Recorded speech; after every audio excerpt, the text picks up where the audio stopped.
حضرت طالوت بنی اسرائیل کے بادشاہ بن گئے تو آپ نے بنی اسرائیل کو جہاد کے لیے تیار کیا، یعنی بنی اسرائیل میں سے جہاد کے لیے فوج تیار کی، اور ایک کافر بادشاہ جس کا نام جالوت تھا اس کے ساتھ جنگ کرنے کے لیے اپنی فوج کو میدان میں لے کر نکلے، میدان میں لے کر اترے۔ جالوت کافر بادشاہ تھا اور بہت ہی قد آور اور نہایت ہی طاقتور بادشاہ تھا، یعنی اثر و رسوخ رکھنے والا تھا، اچھے لشکر رکھتا تھا، جنگجو رکھتا تھا۔ اپنے سر پر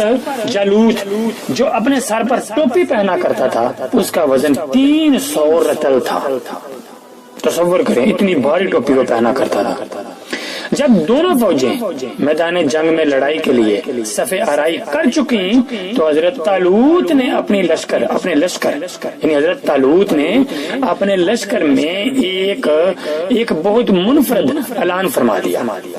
کہ جو شخص جالوت کو قتل کرے گا میں اپنی شہزادی کا نکاح اس کے ساتھ کر دوں گا اور اپنی آدھی سلطنت بھی اس کو عطا کر دوں گا۔ اس لشکر میں اس جنگ میں حضرت داؤد علیہ السلام بھی شامل تھے، اور اس وقت حضرت داؤد علیہ السلام چھوٹے تھے، کم سن تھے۔ یہ شاہی فرمان سن کر حضرت داؤد علیہ السلام آگے بڑھے، اور حضرت داؤد علیہ السلام کم سن تھے اور اس وقت بیماری کی حالت میں تھے، حتیٰ کہ بیماری سے حضرت داؤد علیہ السلام کا چہرہ زرد ہو رہا تھا۔ اللہ اکبر۔ اور غربت اور مفلسی کا یہ عالم تھا کہ بکریاں چرا کر اس کا جو معاوضہ ملتا تھا اس کے ساتھ حضرت داؤد علیہ السلام گزارا کرتے تھے، اپنا گزر بسر کرتے تھے۔ اللہ اکبر۔ روایت میں یہ ہے کہ جب حضرت داؤد علیہ السلام گھر سے جہاد کے لیے روانہ ہوئے نکلے تو راستہ میں ایک پتھر یہ بولا کہ اے حضرت داؤد علیہ السلام مجھے اٹھا لیجئے کیونکہ میں حضرت موسیٰ علیہ السلام کا پتھر ہوں۔ پھر حضرت داؤد علیہ السلام نے اس پتھر کو اٹھا لیا۔ پھر دوسرے پتھر نے آپ کو پکارا کہ اے حضرت داؤد علیہ السلام مجھے بھی اٹھا لیجئے کیونکہ میں حضرت ہارون علیہ السلام کا پتھر ہوں۔ تو حضرت داؤد علیہ السلام نے اس پتھر کو بھی اٹھا لیا۔ پھر ایک تیسرے پتھر نے بھی آپ کو پکار کر عرض کیا کہ اے حضرت داؤد علیہ السلام مجھے اٹھا لیجئے کیونکہ میں جالوت کا قاتل ہوں۔ اللہ اکبر۔ یہ اس جالوت کی بات کر رہا ہے، یہ پتھر اس کی خبر دے رہا ہے جس کی جنگ میں جس سے لڑنے کے لیے جنگ میں حضرت داؤد علیہ السلام روانہ ہونے کے لیے گھر سے نکلے ہیں۔ یہ اس پتھر کے بارے میں بول کر پتھر اس بادشاہ کے بارے میں پتھر بول کر کہہ رہا ہے۔ تو حضرت داؤد علیہ السلام نے ان تینوں پتھروں کو اٹھا کر اپنے جھولے میں رکھ لیا۔ جب جنگ شروع ہوئی تو حضرت داؤد علیہ السلام اپنی گپن لے کر صفوں سے آگے بڑھے، اور جب جالوت پر حضرت داؤد علیہ السلام کی نظر پڑی تو آپ نے ان تینوں پتھروں کو اپنی گپن میں رکھ کر اور بسم اللہ پڑھ کر گوپن سے تینوں پتھروں کو جالوت کے اوپر پھینکا، اور یہ تینوں پتھر جا کر جالوت کی ناک اور کھوپڑی پر جا کر لگے، اور اس کے بھیجے کو اس کی کھوپڑی کو پاش کر کے سر کے پچھلے حصے سے نکل کر جالوت کے پیچھے اس کے فوجی یعنی جالوتی 30 جالوتیوں کو جا کر لگے، اور سب کے سب مقتول ہو کر گر پڑے۔ پھر حضرت داؤد علیہ السلام نے جالوت کی لاش کو گھسیٹتے ہوئے لا کر اپنے بادشاہ حضرت طالوت کے قدموں میں ڈال دیا، اور اس پر حضرت طالوت بہت خوش ہوئے اور بنی اسرائیل بھی بے حد خوش ہوئے۔ جالوت کے قتل ہو جانے سے اس کا لشکر بھاگ نکلا، یعنی ڈر سے وہ بھاگ گئے، اور حضرت طالوت کو فتح مبین حاصل ہو گئی۔ اور اپنے اعلان کے مطابق حضرت طالوت نے حضرت داؤد علیہ السلام کے ساتھ اپنی لڑکی کا نکاح کر دیا اور اپنی آدھی سلطنت کا ان کو سلطان بنا دیا۔ پھر پورے 40 سال کے بعد حضرت طالوت یعنی حضرت طالوت جو بادشاہ تھے بنی اسرائیل کے، ان کا انتقال ہو گیا، تو حضرت داؤد علیہ السلام پوری سلطنت کے بادشاہ بن گئے اور حضرت شمویل علیہ السلام کی وفات ہو گئی۔ جب اور اس کے بعد یعنی جب حضرت داؤد علیہ السلام حضرت طالوت کے وفات کے بعد حضرت داؤد علیہ السلام جب بادشاہ بنے بنی اسرائیل کے، تو اس کے بعد حضرت شمویل علیہ السلام کی وفات ہو گئی، تو اللہ تعالیٰ نے حضرت داؤد علیہ السلام کو سلطنت کے ساتھ ساتھ نبوت سے بھی سرفراز فرما دیا۔ آپ سے پہلے سلطنت اور نبوت دونوں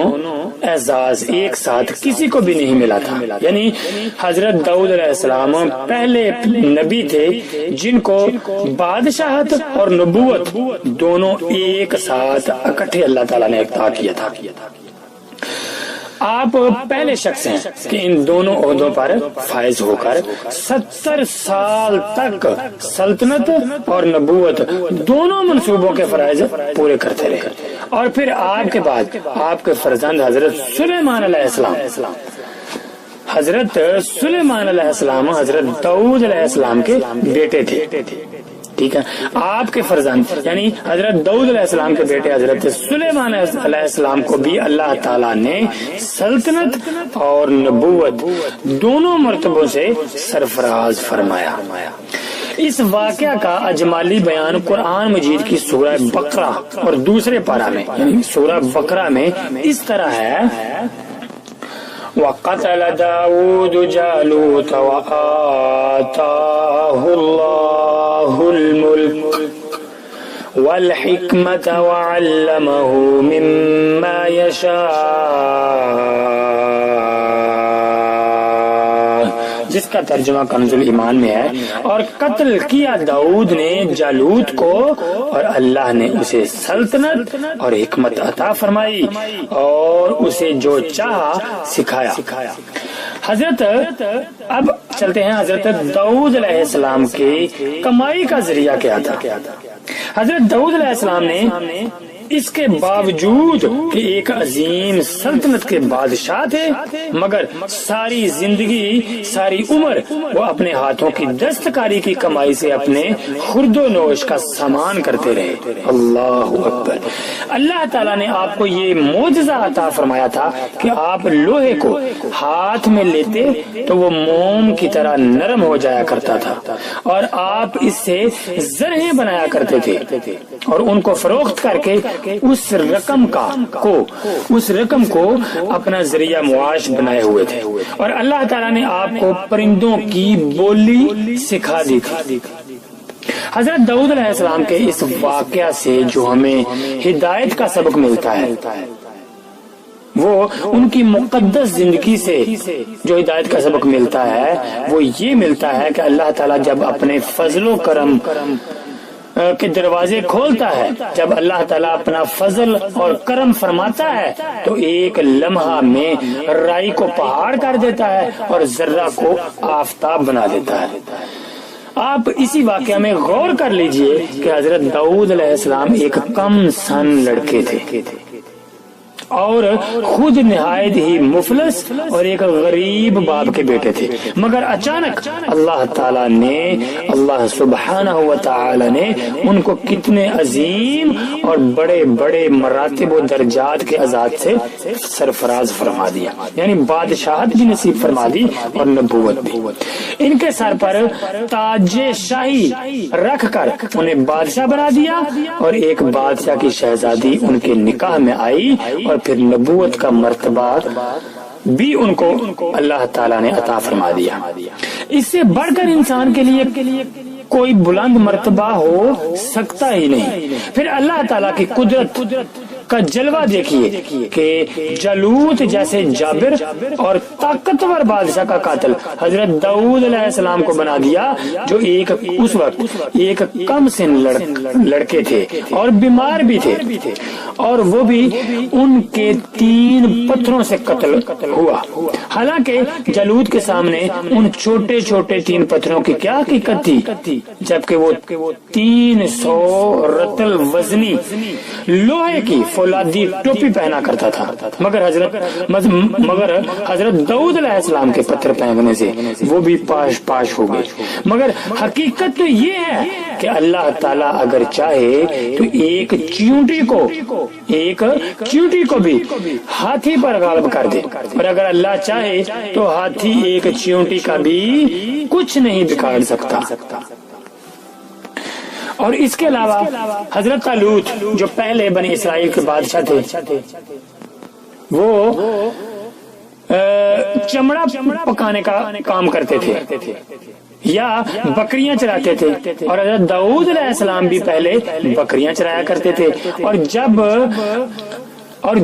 جب اللہ تعالیٰ نے ان کو بادشاہ بنا دیا اور نبوت کے شرف سے بھی سرفراز فرما دیا، تو انہوں نے اپنا ذریعہ معاش زرہیں بنانے کے لیے کے پیشے کو بنا لیا۔ اس سے معلوم ہوا کہ رزق حلال طلب کرنے کے لیے کوئی پیشہ اختیار کرنا،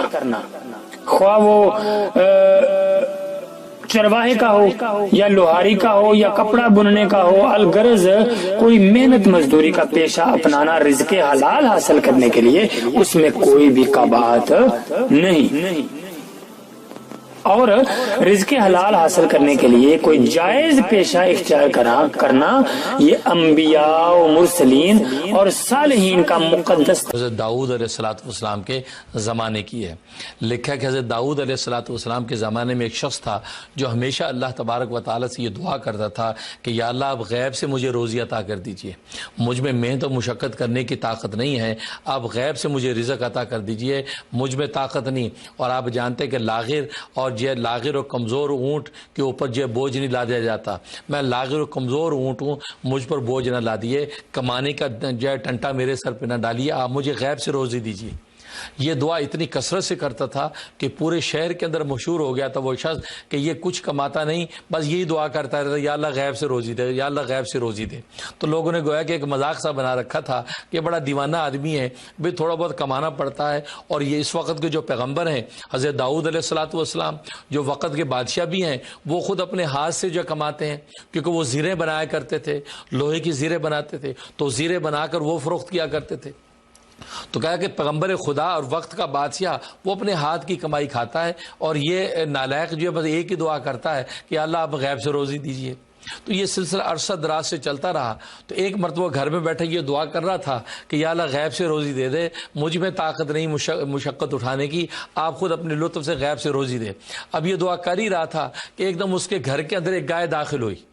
جیسے گھر کے اندر گائے داخل ہوئی، اس نے اس کو خدا کی روزی سمجھ کے جلدی سے اس کی ٹانگیں باندھی اور بسم اللہ اللہ اکبر کر کے ذبح کر دیا۔ اور ذبح کرتی جب 2-4 قصائی اٹھا کے لے آیا اور قصائیوں کو کہا کہ بوٹیاں بناؤ۔ اب قصائیوں نے بیٹھ کے کھال اتاری، اس کی بوٹیاں بنانی شروع کر دی۔ اب پورا کا پورا ڈھیر لگا ہوا بوٹیاں بنا کے بیٹھا ہے۔ اتنے میں وہ گائے کا جو مالک تھا وہ گائے تلاش کرتا پہنچا تو دیکھا تو یہاں تو گائے کی بوٹیاں بنی پڑی۔ اس نے جناب گالم گلوچ شروع کر دی کہ ظالم یہ تو نہیں کیا کیا، یہ تو میری گائے کو ذبح کیا کہ تو بوٹیاں بنا کے بیٹھا ہے، یہ تو میری گائے ہے۔ اس نے کہا بھائی زیادہ شور نہیں بچاؤ، میں 2-3 سال سے اللہ میں سے مانگ رہا ہوں کہ غیب سے روزی دے دے، غیب سے روزی دے دے، آج اللہ نے دے دی، تو بیچ میں آ گیا۔ اس نے کہا اللہ نے غیب سے نہیں دی، میری گائے ہے، یہ چھوٹ گئی، رسی ٹوٹ گئی ہے اور تمہارے گھر میں گھس آئی اور تو نے پکڑ کے ذبح ہی کر ڈالی۔ اب یہ شور شرابہ ہوا۔ اب وہ درویش کیا کری، یہ اللہ کی دی ہوئی روزی ہے، یہ تیری گائے وائے نہیں ہے۔ اب یہ سنا تو اس گائے والوں کو بڑا غصہ، اس نے گربان پکڑ کے ٹھکائی کی ذرا اس درویش کی، اور ٹھکائی کر کے گربان پکڑ کے حضرت داؤد علیہ السلام کے دربار میں لے گیا۔ کہا کہ آپ دیکھیے اس ظالم نے کیا کیا، میری گائے ذبح کر دی۔ اب سارا قصہ حضرت داؤد علیہ السلام نے جب سنا تو آپ نے اس درویش سے کہا کہ بھئی یہ تم نے کیا نالائقی کی ہے، یہ تو اس کی گائے تھی، یہ تو نے کیوں ذبح کی؟ تو وہ بڑا اسے اور چیخنا چلانا شروع کر دیا۔ کہا کہ پیغمبر خدا آپ بھی وہی بات کر رہے ہیں جو سب لوگ بات کر رہے ہیں، عجیب بات ہے، سب یہ بات کر رہے ہیں کہ اللہ کی دی ہوئی روزی نہیں ہے، اور آپ نے بھی وہی بات کر دی کہ میں نے زیادتی کی ہے۔ اب یہ چیخ چلاہٹ بہت زیادہ ہوئی تو حضرت داؤد علیہ السلام نے فرمایا کہ دیکھو بھائی ابھی تم لوگ چلے جاؤ، کل کو میں اس کا فیصلہ کروں گا۔ اب یہ جب کل ہوئی تو رات میں حضرت داؤد علیہ السلام نے اللہ تبارک و تعالیٰ سے مناجات کی اور اللہ سے سوال کیا کہ یا اللہ یہ کیا ماجرا ہے۔ اس پر اللہ تبارک و تعالیٰ نے سارے اسرار و رموز حضرت داؤد علیہ السلام پر کھول دی اس واقعے کے۔ اب اگلے دن جب عدالت لگی ہے، وہ گائے والا بھی پہنچ گیا اور درویش بھی آ گیا، تو حضرت داؤد علیہ السلام نے اس گائے والے سے کہا کہ بھائی دیکھو تمہاری گائے ذبح ہو گئی ہے، اس درویش نے ذبح کر دی، بس تم اس پر صبر کرو، تم اس پر صبر کرو، اب بس اس کی جان چھوڑو، اب اس کا پیچھا چھوڑ دو، تمہیں اللہ نے بہت کچھ دیا ہوا ہے۔ جب یہ بات کہی تو وہ گائے والا تو سیخ پا ہو گیا، وہ چیخنے چلانے لگا، گریبان پھاڑ لیا اور خاک اپنے سر پہ ڈالنے لگا اور کہا کہ پیغمبر خدا ایک رات کے اندر شریعت بدل گئی، کل تک شریعت کا حکم میرے حق میں تھا اور آج ایک رات گزری اور شریعت بدل گئی، اب آپ کہہ رہے صبر کریں، یہ کیا ماجرا ہوا۔ اب اس نے یہ جب بات کہی تو حضرت داؤد علیہ السلام فرمایا دیکھو اللہ کا یہی رمز ہے اور اللہ کا یہی منشا ہے، بس تو اس پہ صبر کر اور بات کو ختم کر، اس لیے کہ جب پردے اگر اٹھنے لگے اس کی ستاری کے تو پھر گناہوں کے ڈھیر جو ہے یہاں سامنے لوگوں کے آ جائیں گے۔ اس رب نے اس تیرے گناہوں پہ بھی پردہ ڈال رکھا ہے اور یہ جو درویش ہے اس سے تیری گائے ذبح کر لی، تو بھی اس کی اس پہ پردہ ڈال دے اور بات کو ختم کر۔ اب وہ ماننے کو تیار نہیں ہے اور وہ اکڑے جا رہا ہے، چیخ رہا ہے، چلا رہا ہے، نہیں جی نہیں مجھے تو گائے کا تاوان چاہیے، مجھے اس کی قیمت چاہیے۔ حضرت داؤد نے فرمایا تجھے اللہ نے بہت کچھ دے رکھا ہے، کیوں ایک چھوٹی سی چیز پہ اتنی ضد کرتا ہے؟ یہ نہ ہو کہ اللہ تیرے راز فاش کر دے، وہ کہ جی میرے کیا راز ہیں، میں نے تو محنت سے کمایا سارا، محنت کی روزی میری، میں کس بات سے شرمندہ ہوں۔ اس وقت حضرت داؤد علیہ السلام نے فرمایا کہ باسن جو تمہارے باقی مال اور جائیداد ہے وہ بھی اس درویش کو دے دے، یہ فیصلہ کرتا ہوں کہ باقی تیرا جتنا مال اور جائیداد ہے وہ بھی درویش کو دے دے۔ اب اس پر تو گائے والے نے گریبان پھاڑ لیا، اپنے آپے سے باہر ہو گیا، چیخ چلاٹ شروع کر دی کہ یہ کیا فیصلہ ہے، یہ کیسا انصاف ہے کہ آپ جو وہ باقی مال و جائیداد بھی اس کے نام کر رہے ہیں۔ تو اس وقت داؤد نے فرمایا کہ باقی مال و جائیداد تو دور، تیرے جو اہل و عیال، تیرے غلام لونڈیاں، وہ بھی اس کو دے دے، وہ بھی اسی کے ہیں۔ اب جب یہ بات کہی تو اب تو ایک ہنگامہ ہو گیا، سب جو مجمع کھڑا ہے وہ بھی حیران ہو کے تو ایک دوسرے کو دیکھ رہے ہیں کہ حضرت داؤد علیہ السلام کا انصاف تو آسمانوں پر بھی مشہور ہے اور زمین کے خطے پہ مشہور ہے، حضرت داؤد کیسا فیصلہ کر رہے ہیں۔ اب یہ گفتگو ہو رہی ہے اور وہ شخص جو ہے نا وہ گائے والا جو وہ بے ادبی گستاخی پہ گستاخی یہ کیا جا رہا ہے کہ داؤد آپ پیغمبر ہو کے ایسا ظلم مجھ پر ڈھا رہے ہیں، اس کی آپ کو اجازت نہیں ہے، اس لیے کہ آپ نے میرا مال و جائیداد بھی اس کے نام کر دیا، میرے اہل و عیال بھی اور میرے جو غلام لونیاں سارے اس کے نام کر دیے، یہ کیسے ہو سکتا ہے۔ اب یہ شور شرابہ ہونے لگا۔ اس پر حضرت داؤد علیہ السلام نے فرمایا کہ اصل میں اللہ تبارک و تعالیٰ نے تیرے اوپر ستاری کا پردہ ڈال رکھا تھا، بہتر ہوتا کہ تو اس گائے کے نقصان پہ صبر کر لیتا کہ گائے لے گیا، باقی پہ ستاری کا پردہ ہے، لیکن تو باز آنے والا نہیں، چل آ میرے ساتھ۔ یہ کہا اس شخص کو آپ دریا کی طرف لے گئے۔ اب دریا کی طرف گئے تو سارا شہر ساتھ چل پڑا۔ دریا کے کنارے پر ایک درخت لگا ہوا تھا، بڑا گھنا درخت، اتنا گھنا درخت کہ اس کی ٹہنیاں جو نیچے پانی کو چھو رہی تھی۔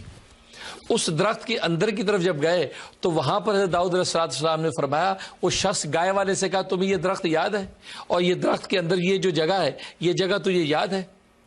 تو وہ خاموش، کہتے کیا مطلب، آپ کیا کہنا چاہتے ہیں؟ کہا کہ یہ وہی جگہ ہے کہ جہاں تو نے چھری سے قتل کیا تھا اپنے آقا کو، تو فلاں جو شخص آقا تھا تو اس کا غلام تھا، اس آقا کو تو نے قتل کیا تھا اور تو اسے چھری سے گردن کاٹ کے تو نے یہاں پر اس کی قبر بنائی، یہاں اس کی گردن کو دفن کیا اور وہ چھری بھی تو نے یہیں پر دفن کی تھی۔ اب لوگ بڑے حیران ہوئے کہ حضرت داؤد یہ کیا کہہ رہے ہیں، اور کہا کہ یہ وہی آقا تھا، اس آقا کا سارا مال و متاع تو نے پھر قبضہ کر لیا، اس کے یتیم بچوں کو گھر سے نکال دیا تھا، اس کے گھر بار پہ تو نے قبضہ کر لیا، اس کی جائیداد پہ قبضہ کر لیا، اور یہ جو درویش ہے یہ اس آقا کا بیٹا تھا، یہ اس وقت معصوم یتیم بچہ تھا، تو نے اس کو دھتکار کے نکال دیا تھا، یہ وہ یتیم ہے، یہ اصل میں تیرے سارے مال کا مالک ہے اور تو اس کے باپ کا غلام تھا۔ اب جب یہ بات کہی ہے اب وہ تھر تھر کانپنے لگا کہ راز سارا فاش ہو گیا، اور حضرت فرمایا کہ اس جگہ کو کھودو۔ لوگوں نے جب کھودا تو وہ چھری نکل آئی اور چھری کو پر نام لکھا ہوا تھا اس شخص کا جس کو اسے ذبح کیا، آقا کا نام لکھا ہوا، دیکھو یہ نام لکھا ہوا چھری پہ، اس چھری سے اس نے گلا کاٹا اور وہ کھوپڑی نکلی کہ جو کھوپڑی اس کے آقا کی تھی، اور یہ درویش اس آقا کا جو ہے وہ بیٹا ہے۔ فرمایا کہ یہ وارث ہے اس سارے کے سارے مال کا، یہ اس کا حق تھا۔ اس پر جناب وہ جو ہے گائے والا کانپنے لگا اور سارے شہر کے لوگ حضرت داؤد سے معافیا مانگنے لگے کہ ہمارے دل میں بھی آپ کے بارے میں ایسی بات آ گئی تھی کہ آپ نے بے انصافی کیا، آپ نے ظلم کیا، لیکن آپ ہمیں معاف کر دیجئے، آپ کا اللہ سے خاص رابطہ ہے، یہ کیا راز و نیاز اندر تھا خدا ہی جانتا ہے، اس کی ستاری کے پردے نے ڈھانپ رکھا تھا، لیکن آپ پر یہ سب راز کھل گیا تھا اور ہم اپنی ناسمجھی سے آپ کے لیے بے ادبی کر بیٹھے، ہمیں معاف کر دیجئے۔ سارا شہر معافی مانگنے لگا۔ اس وقت داؤد علیہ السلام فرمایا قتل کا بدلہ چونکہ قصاص میں قتل کیا جاتا ہے، لہذا آج اسی چھری کے ساتھ اس گائے والے کو یہاں ذبح کیا جائے گا۔ چنانچہ انہوں نے حکم دیا اس کے بیٹے کو، اس درویش کو، کہ اپنے باپ کا قصاص لے لے اور اس چھری کے ساتھ اس کو قتل کر، لہذا اس کو قتل کر کے اس کو وہیں دفنا دیا اور سارا مال و جائیداد سب کا سب جو گائے والے کا اس درویش کو دے دیا گیا۔ اس پر امام رومی رحمۃ اللہ لکھتے ہیں کہ دیکھو اللہ تبارک